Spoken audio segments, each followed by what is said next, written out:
For all your grandmothers that used to remind you guys, growing up, that you really have no friends at all. This here's the story that I'm going to share with you guys. Just to confirm that notion, you really have no fucking friends. You understand what I'm saying? And it's not because you're not a popular person, what have you. It's because the concept of what a real friend is supposed to be and what a friend is supposed to do, that concept is foreign. It's become a foreign concept to a lot of dudes in modern day life. Like I'm talking about, there were those days that if something happened to you, your friend was there to give you a call, to support you, to give you a lift, to loan you some money. Not all friends, right? To have a drink with you, to have a smoke with you, especially when they were going through some shit or you was going through some shit, right? Those were the kind of friends that they had back in the day. Like I remember being able to call certain people my friend because that was the culture of friends. It was unheard of to go behind your back, to talk to your girlfriend, to talk to your exes, to trash shit about you, or to laugh at your pain, or to laugh at some of the shortcomings that you have behind your back. Like that's so crazy how friends do that shit nowadays and still got the nerve to want to smile in your face and call themselves friends. So that brings me to a story. And my grandmother would always be the one to tell me that you really have no friends. That's like, Grandma, I got mad friends. Grandma, what the fuck are you talking about? I'm popular out here. You know what I'm saying? And she would tell me, they're not your friends. And I didn't get it. I figured Grandma just bugging out. You know, she's tripping. But she was right. And that song, what about your friends? Are they going to stand around? No, they won't. And that's the reality, that we think they will, but when the shit gets really, really hairy and tough, they don't. Listen to what friends do. Now I'm going to share my story. Now that I had to open up as to where it came from, now I'm going to bring you into my story now. Okay, I'm International Doug. As you can tell by the channel, right? Like and subscribe and all that YouTube shit that they tell you to do. But back in 2017, I had spent about 2 weeks in Honduras. You guys have realized that that's where I was born. Also, I'm a world traveler. International Doug is my moniker because I've traveled now at this stage of my life to 20 some odd countries. And don't get me wrong, I have about 195 left to go. And I plan to, at some point before I'm 6 feet deep, I plan to hit them all, every single one.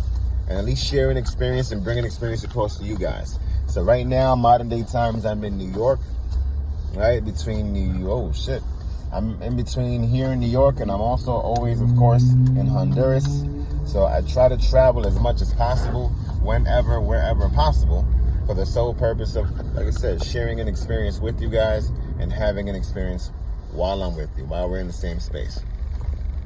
So 2017, I'm coming back from Honduras, but before I came back, I spent some time in Triunfo de la Cruz.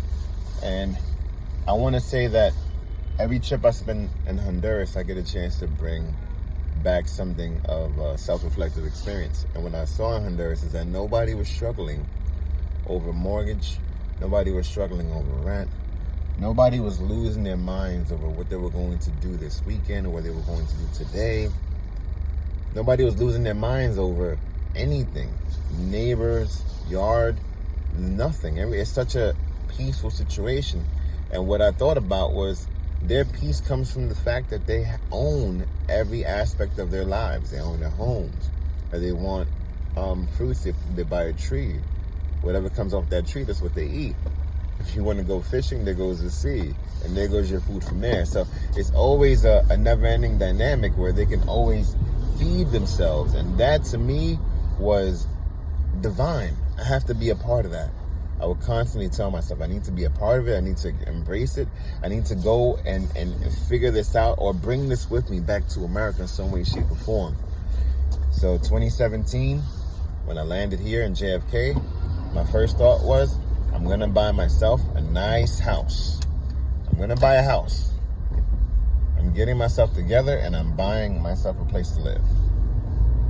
And on my journey coming back to coming back to the U.S., to New York, and having that in mind, I had friends around me that were people I thought were friends at the moment. There it goes again. What about your friends? Okay. So those friends right there would tell me, nah, don't buy a house. Nobody buys a house that lives by themselves. Everybody gets a girlfriend or a wife first, and then you can go get a house. Keep in mind that that same friend right now is still struggling to find a place to live. So it goes to tell you quite often that when you have friends, friends are the ones that are honest with you enough to tell you, hey, I've never been through the experience that you're about to go through, but I might know someone that has, and your best bet is probably to speak to them. Because as a friend, if I haven't been through it, I can't give you advice that's going to steer you in the right direction. I also can't give you advice that you can learn and grow from. I can't share an experience of what I've been through to be able to tell you, trust me, it's going to be okay because I've been through that. And if you can't be the friend to provide that kind of context, then you shouldn't be giving your friend advice. Actually, when your friend goes through whatever they go through, whether it's tragedy, triumph, concern, your immediate answer, if you've never been through that, is to say, wow, it's an amazing situation that you're going through. I've never been through that, so I can't really relate on all levels, but I may be able to connect you if you need advice with someone that can. Or I may be able to do some research and look into that so I can then understand exactly what you're going through. But a lot of times, what we do as friends is that we provide context, right? We start just gibbering and jabbering shit. Oh, well, nah, I don't do that. Nobody does that. And then friends provide you with logic of shit they don't know because they ain't never lived through it. And for whatever reason, we continue to allow these people to pour in to our minds and our souls and our hearts when they really have nothing to pour in when it comes to the situation that we're talking about. And I think that's a mistake on our part. That was a big mistake on my part. I was allowing friends that only know basketball to talk to me about baseball. I was allowing friends that only know sports to talk to me about romance. You know what I'm saying? So now, I'm fucking the game up. Because these niggas don't understand the type of shit that I'm trying to gain my understanding around. And that's the challenge with a lot of people, not just men, people in general. Be careful with asking the wrong person the right question. We bring that back again. Reel up, bring it back, palm rewind. Don't catch yourself out here asking the right question to the wrong person. That means that no question is wrong, right? If you're asking questions about your finances, about your health, about your habits, about your house, about your job, about your security, anything that you need to know in the future, those are very good questions to have. The problem is when you're asking the people who don't know shit. So ask the right people, let the right people guide you, let the right people give you advice. You understand what I'm saying? You can't talk to a heathen about church, it doesn't make sense. You can't talk to a pastor about the streets unless he's been through it. So align yourself with those logical ideals and you'll spend a lot of time, or you spend less time, trying to figure shit out and like entertaining people that really give you no sense. Okay?